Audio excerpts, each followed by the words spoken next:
We're in the middle of autumn and it's getting cold overnight. It's time to think about wintering down our bees. If you're interested in how honey is made, how crops are pollinated, or how this fascinating creature survives through the winter, then this video is for you. I'm with Andrew from Australian Bee Supplies, and today we're going to look at how to feed bees, how to cook the most common types of food, some tips on how to give the food to the bees, some tips on keeping them warm over winter, and then finally we're going to winter down a hive. Andrew, I can't wait. Let's get into it. Now Andrew, this has turned into a cooking show very quickly. I'm a little bit scared, but first we need to sterilise stuff. Absolutely. Biosecurity is extremely crucial in beekeeping because we don't want to spread any form of disease between hives or between equipment, because American foul brood, for example, the spores can last 50 years, so we want to clean everything. So generally speaking, we use an isopropyl alcohol at 70% with a tea tree combination, and we will spray. So even the cooking vessels that we're using are going to be sprayed down. Biosecurity, like with all livestock, 100% everything you use. Absolutely. I spray everything. We make sure to do that. And between different apiaries, we'll spray all our tools as well. 70% will kill all bacteria. Anything over 70%, so 80%, can actually preserve bacteria. So therefore, that's why we use 70% alcohol. Well, Andrew, since this has become a cooking show, we better put our hats on. This is exciting. Let's get into cooking for bees. How do we know that the bees require feeding? If we've had a good season and the nectar flow's been coming through and you have 2 brood boxes and enough honey comes in, those 2 brood boxes will have sufficient honey to last them all the way through winter. This is in Victoria or in Melbourne. They will go through between 6 and 10 frames of honey over winter. So if you've got 6 to 10 frames full of honey in your brood box in Melbourne, that'll get you through the winter. Generally, you will be fine. However, if you have either a weak colony or a small colony and you only have 1 brood box, when you go into wintering, you need to check and make sure that they have enough resources. And that means enough honey or pollen or both of them. Because if they don't stay warm over winter, they start getting sick, don't they? Heat management is one of the most important issues in beekeeping. If you have lots of space in there, effectively they'll be heating a 5-bedroom house but only using 2 bedrooms. So that's when you have to manage it and make it much more comfortable for them. We're going to start with the simplest of food right here, basically sugar water or syrup. Correct. Sounds simple. Can you show us how to make some? Certainly can. We start off with 3 kilos of white sugar and 1.5 kilos or 1.5 liters of water, and it's a 2-to-1 ratio, and that is used for feeding bees. We want to bring that water up to about 80-90 degrees. Don't boil it. Correct. It will change the structure of the sugar, and then we put in sugar. Now we're using white sugar here, you don't use brown sugar? Correct. White sugar is what we normally use. Brown sugar will give the bees the poops. Now there's a great part of this mix that I really love. Show us how you stir it up. And here we go. The green Makita. I think we've had just about every brand of drill on the show now. That's a good thing. Oh, I wonder if they'll give me a new one. And a short time later on, mate, you've got this wonderful syrup here. Now that's the simplest form of bee feed that there is. How many kilos would a hive typically go through? So if a hive is hungry, you can feed them they'll go through about 6 kilos in 24 hours. They can go through another 5 kilos in the following 36, and I've seen them go through another 4 over the next week. So we're looking at about 18 kilos to actually feed up a hive getting ready for winter if they're hungry. So buy a big pot. Correct. Now you can also increase the complexity of this as well, can't you? You can add all sorts of crazy stuff to it. What's trending at the moment?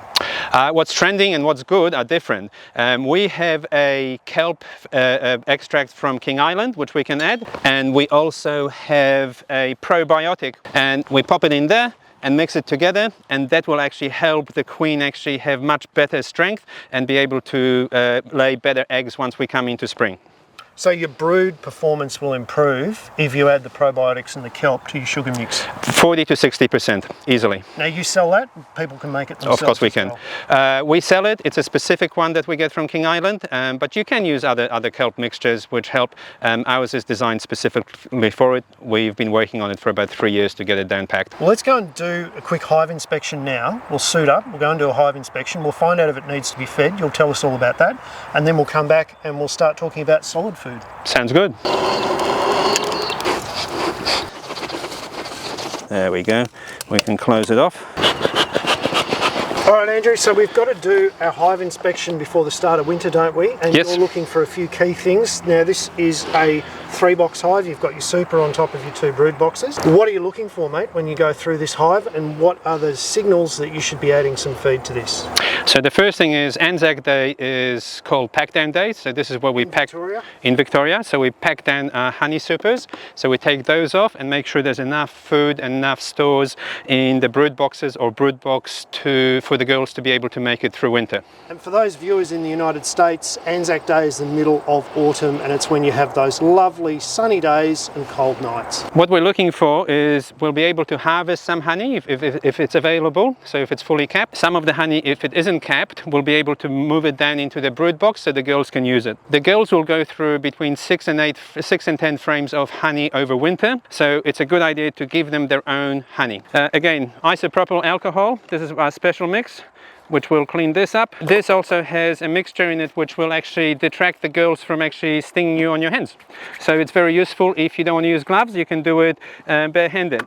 Normally we always have to crack open the hive because it's been propolized.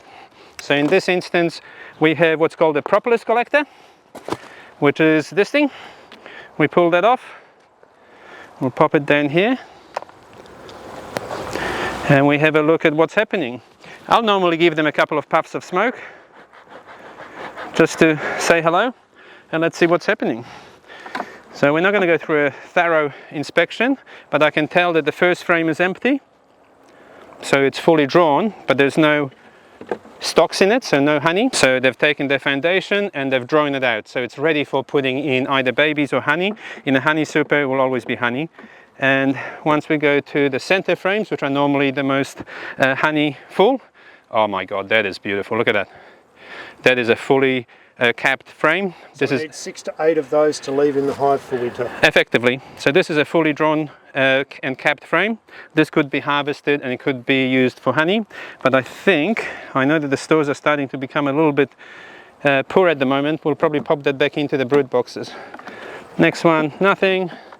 And then we've got 2 which have stores in it. Bang bang. A little bit there. So what we'll do, if there's empty frames in the brood box, we'll swap them over with the full one so they'll have enough food to go through winter. So we crack it open. You can hear the crack. We always put our boxes on top of lids or on top of something which is solid, just in case there is a queen or so you don't lose her. There we go. So again, we'll crack open. This is the queen excluder, so this stops the queen from climbing from the brood boxes into the honey super, which means you'll just have honey in the honey super. Pop it over there. Oh, look at those girls. Oh, look how calm they are. I think they're tired. I understand. So we crack our frames. So I know that this hive will not need feeding, because I can tell straight away all the honey is capped. There's some missing on this side, so I could change it with the other one, but I don't think it's going to be an issue. We'll check the last one, because center frames are normally always full, so they work from outside in. So if you've got honey on the outside, you know that there's going to be honey on the inside. Pretty much. Would you be looking for hive beetle or anything like that at this time of the year as well, Andrew, during this inspection? Once we go seen it? Yeah, once we go into winter, especially in Victoria, hive beetle isn't a huge issue. Hive beetle can't multiply under 17 degrees. So for us, it's not a huge issue. Once we go further up north to New South Wales or Byron or something like that, they will have hive beetle. But for us, it's pretty much gone until we get into spring again. So what I'll do now quickly, just have a quick look in the bottom brood box. But I'm confident that these girls are ready to be packed down. Now this is an 8-frame hive. We cracked it open again. So each one of these full of honey will weigh about 30 kilos, 35 kilos. Again, we put it on top of the other box. We'll give them a quick spray, quick smoke. I know these girls, we had a meeting last week and they knew that I was coming, so it's not an issue. We'll crack the frames. So the center frames are the ones where the babies live. So I know that if I lift that one, you'll be able to see all the bulbs. The girls are getting a bit excited, so we'll give them a little bit of smoke.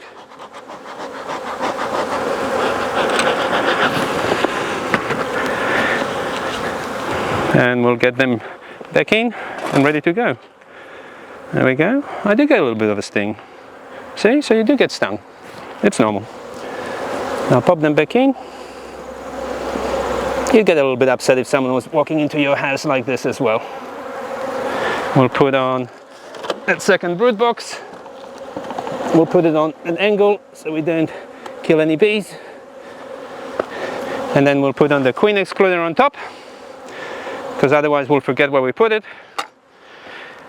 And this one, we'll be able to use that for stores for other hives in case they're hungry, or else we'll harvest it.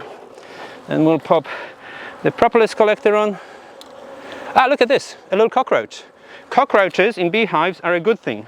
Those are native cockroaches. Native cockroaches will eat small hive beetle eggs.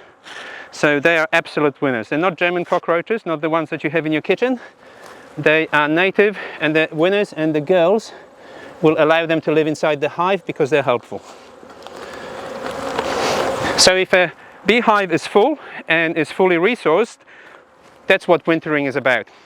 We'll move on to the next one to show you when they need to be fed. So in this beehive here, it's an 8-frame hive, and I can tell that they're struggling a bit. So they've got honey, but probably not enough. You can tell that by the pattern of the honey? Absolutely, and also because they've been eating into the stores, so into the resources, like that. Oh, so those holes are the bees actually eating into the honey before winter? Correct, so they've eaten into it. So what we'll do in here is, this particular hive, I will reduce it, just to fatten them up a little bit, just to make them a little bit more happy, because what's happening here is if they've got too much space, they need to heat up that area significantly, and they're using up resources. And cold bees can be sick bees, can't they? Correct. So you're taking out the non-performing frames and you're reducing the number of frames in the hive? Yep, absolutely. And then what we'll be doing is, this is a styrofoam divider that we've made. Okay, this is specifically designed for this purpose, to reduce an 8-frame or a 10-frame hive to, in this instance, 1, 2, 3, 4, 5, 6. We pop it in there. So it's an insulation panel like Yep. you find in a cool room. So if you have a look there, so this means that they don't need to actually heat up this section anymore. They only need to heat up this section, which means they'll be able to build up their resources and babies and everything else much quicker, because they don't actually need to use the honey. And then we also have a component which goes in the lid, like that. Bang. And now these girls are ready for winter. So this hive is a single box brood box, and I expect that this one could be a little bit hungry because they were a later season beehive. So we'll see what's happening inside, and if they need to, we'll feed them up with wet and dry food to come down, and we'll have a look what's happening. So we're cracking the lid open, and let's pop this over here. I can see there's a few empty frames, so they haven't drawn these frames. So we'll pop that to the side for the time being. Next one, that's looking pretty good, but you can see that the cells are empty, so they will definitely be hungry here. If we have a look at the next one here, this is where the brood, the babies should be. Yep, we got babies there. That's capped brood, so those are babies in there. Oh, look at that beautiful little one. She's got pollen on her legs. And we'll flip it. Again, lots of babies. This is all honey around the corners, because they use that honey to feed each other and also feed the babies. They'll also put pollen around it to make it easier to feed the brood. And we found the queen, look at that. There she is. That's one of this year's Italian queens, incredibly hygienic queen, so she can manage disease incredibly well. Alright, so I know that everything's being okay over there. I know these frames are all empty, so there's no point in having them. So what I'll do now is I'll actually reduce this hive and we'll feed them up with an inline feeder. We'll grab a double because I know they're hungry. We'll pop that in there, and if you've got a spare space like here, because it's empty, this is also where it's very, very useful to put in a divider board, because it will stop them from having to manage that heat where it's not necessary. These are more economical feeders, but they are a little bit more messy. Don't get too stressed if you spill some, the girls will clean it up. So these feeders will hold around 6.5 kilos, and I'll come back in a couple of days to check on them, but I reckon these ones will go through this in probably 48 hours. So here we go, we'll pop it on. Oh, all right, we don't need the jug anymore, we'll just pour it straight on. Again, if you spill some, don't stress. The girls will be happy. These feeders also have little ladders in there, so the girls can climb up without drowning. Just makes it a lot easier for them. So that's ready for wintering. And like with this one, I will also, because it's not a weak hive, but it's not a strong hive, I'll also use one of our new Snugglebug beehive donors.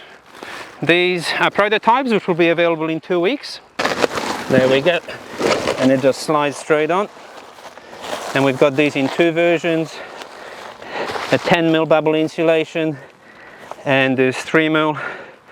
And these girls will be so warm and happy that once we come into spring, I reckon that they're going to be about 40–50% better off the ones without the Snugglebug beehive donor. So to make the dry food, it's quite simple.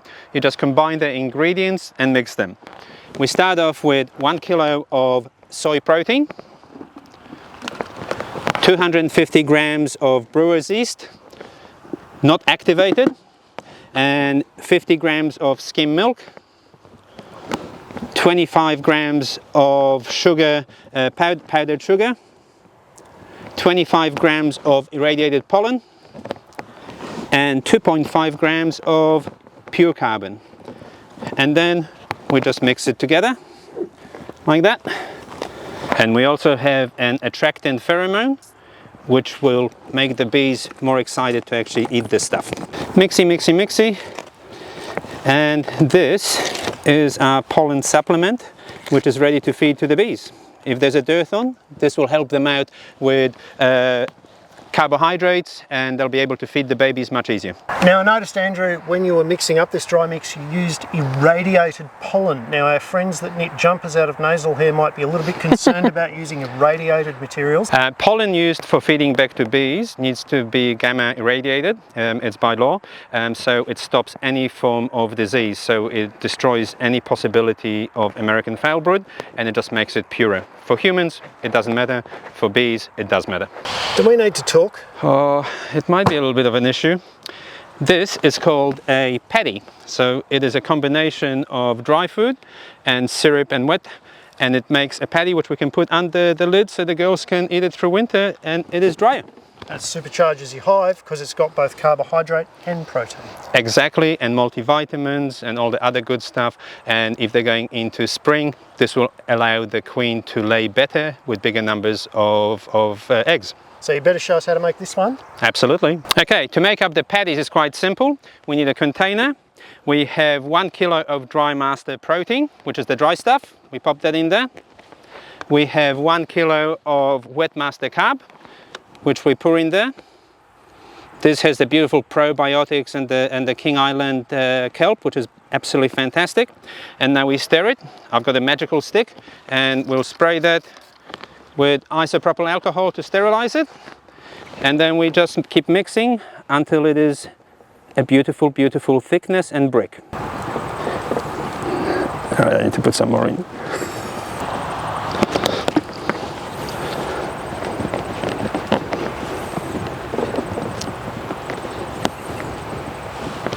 And for your beekeeping friends, you can mould these into novelty toys as well. We have many shapes. They come in many shapes and sizes, big and small. Just take it off. We'll pop the patty on. Make sure to move the girls out the way. This is a ½ kilo block. I reckon it'll probably take them about a week to eat it because it's dry. Wet food goes much quicker. There we go. Pop them on top. And that's all that's involved. And I'll go and check them in about a week just to make sure they're still happy. Well, Andrew, what I love about beekeeping is that although you've got to do the jobs, they're quite simple once you get started and they make a lot of sense. You get a lot of satisfaction out of it, don't you? It's absolutely amazing. It's very therapeutic. So if you guys want to find out more, there is a great beekeeping course in the description, and you can also get in contact with Andrew at Australian Bee Supplies for great gear, advice, and lots more. It's a sweet, sweet game.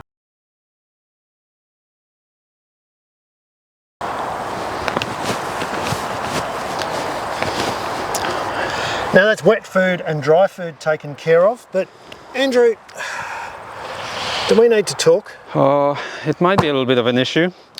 This is called a patty. So it is a combination of dry food and syrup and wet, and it makes a patty which we can put under the lid so the girls can eat it through winter, and it is drier.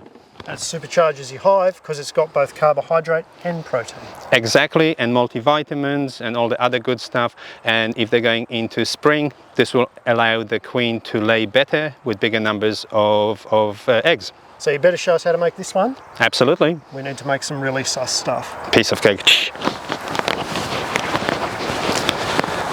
Hang on. Back here. So you better show us how to make our own brick. Yes, we can. Along with nukes. So we've got